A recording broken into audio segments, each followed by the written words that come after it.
میدونی چرا نمیتونی درس بخونی؟ چون هدف نداری.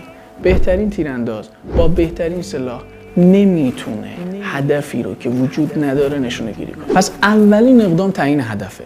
باید هدفتو بشناسی، بدونی اصلا برای چی میخوای زحمت بکشی. حالا اهداف ما به دو دسته تقسیم میشه: اهداف بلند مدت، اهداف کوتاه مدت. بخوام مثال ساده برات بزنم جا بیفته، اهداف بلند مدت همون قله مسیره.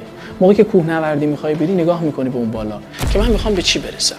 و اون اهداف کوتاه مدت همون مسیرهایی هستش که توی دامنه کوه چیده شده تا تو به هدف اصلی برسی.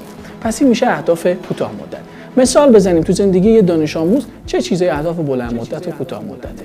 بلند مدت مثل مهندسی برق دانشگاه شریف مثلا، مثل کسب نمره 19 تو آخرین ترم تحصیلی ما.